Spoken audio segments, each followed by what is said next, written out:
내 아들아 꿀을 먹으라. 이것이 좋으니라. 송이꿀을 먹으라. 이것이 내 입에 다니라. 지혜가 내 영혼에게 이와 같은 줄을 알라. 이것을 얻으면 정령이 내 장래가 있겠고 내 소망이 끊어지지 아니하리라. 오늘 생명양식은 잠언 24장 1절로 14절까지의 말씀입니다. 너는 악인의 형통함을 부러워하지 말며 그와 함께 있으려고 하지도 말지어다. 그들의 마음은 강포를 품고 그들의 입술은 재앙을 말함이니라. 집은 지혜로 말미암아 건축되고 명철로 말미암아 견고하게 되며 또 방들은 지식으로 말미암아 각종 귀하고 아름다운 보배로 채우게 되느니라. 지혜 있는 자는 강하고 지식 있는 자는 힘을 더하나니 너는 전략으로 싸우라. 승리는 지략이 많음에 있느니라. 지혜는 너무 높아서 미련한 자가 미치지 못할 것이므로 그는 성문에서 입을 열지 못하느니라.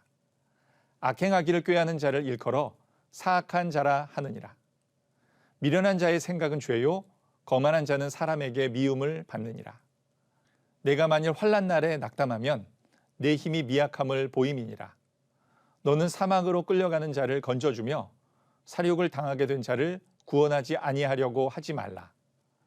내가 말하기를 나는 그것을 알지 못하였노라 할지라도 마음을 저울질 하시는 이가 어찌 통찰하지 못하시겠으며 내 영혼을 지키시는 이가 어찌 알지 못하시겠느냐.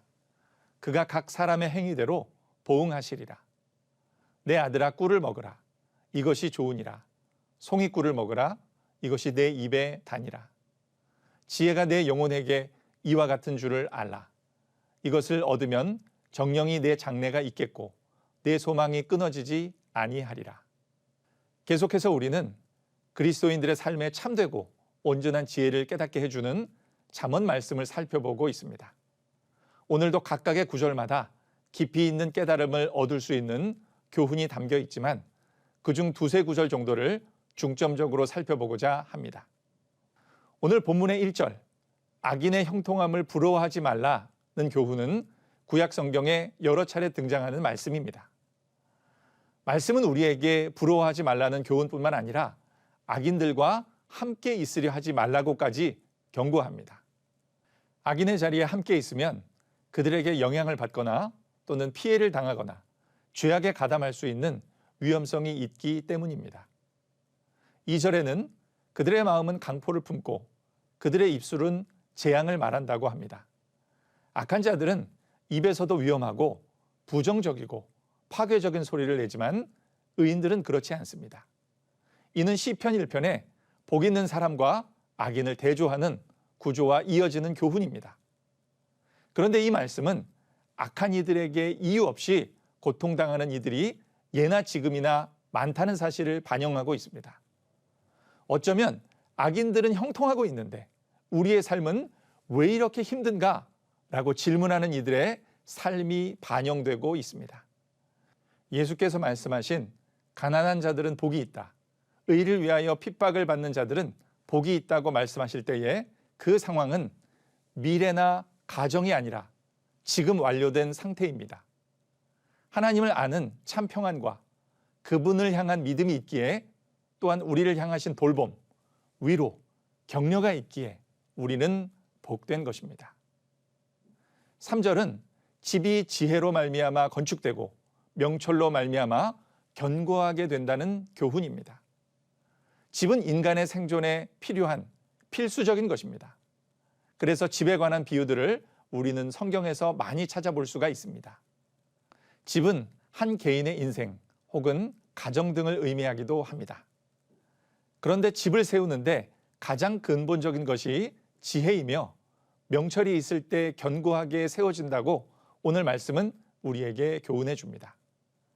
집을 지을 때 설계하고 기초를 놓는 것이 무엇보다 중요하다는 것을 우리는 잘 알고 있습니다. 그러므로 지혜와 명철을 소중히 여겨 인생의 집을 튼튼히 지어나가야 할 것입니다. 그리고 지어진 집을 무엇으로 채울 것인가에 대해 4절 말씀에서처럼 아름다운 보배로 방들을 채워야 할 것입니다. 우리의 내면을 무엇으로 채울 것인가에 대해 고민하기 전에 우리는 근본적인 문제를 점검해야 할지도 모릅니다.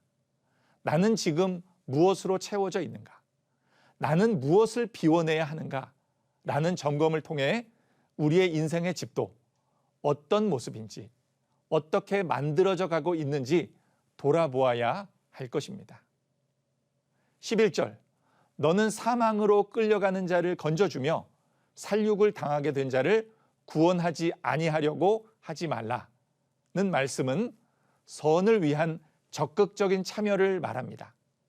최근 들어 부쩍 스토킹 범죄나 아동학대, 묻지마 폭행과 같은 강력 범죄가 급증하고 있다는 뉴스와 언론의 보도들이 많아지고 있습니다.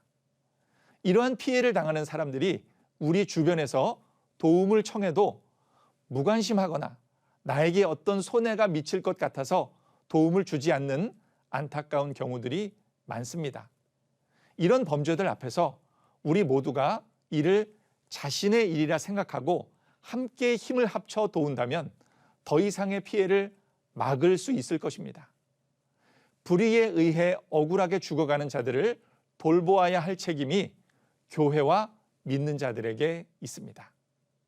통일을 위해 탈북 이주민들을 돕는 문제, 이번 수해로 인해 어려움을 겪는 이웃과 교회들 등등 매우 시급한 일들이 많이 있습니다.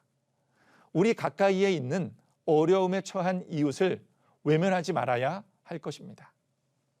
오늘 우리가 함께 나눈 말씀 중 우리가 기억해야 할 교훈은 다음과 같습니다. 첫째, 악인들의 성공을 부러워하지 말고 그들의 죄에 동참하지 말아야 합니다. 하나님을 향한 참된 신앙을 가진 성도는 악인들의 악 그 자체를 미워해야 합니다. 우리는 오직 최고의 가치를 하나님께 두고 그의 계명대로 경건하고 의롭고 선하게 살기를 힘써야 할 것입니다.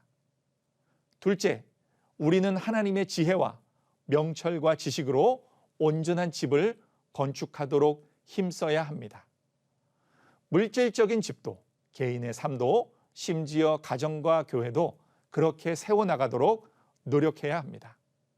우리 모두 각자 인생의 집을 잘 지어야 할 것입니다. 셋째, 연약한 사람들을 도우는 일에 교회가 나서야 합니다.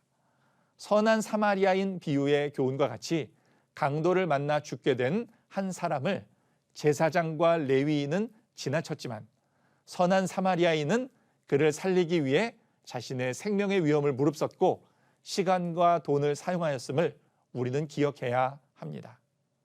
내 이웃을 내 몸과 같이 사랑하라는 계명은 인간관계에 대한 가장 큰 계명임을 기억합시다. 이 복된 잠언의 말씀들을 가슴에 담고 오늘 하루도 지혜롭고 아름답게 살아가시는 성도님들 한 분 한 분이 되시기를 주님의 이름으로 축복합니다.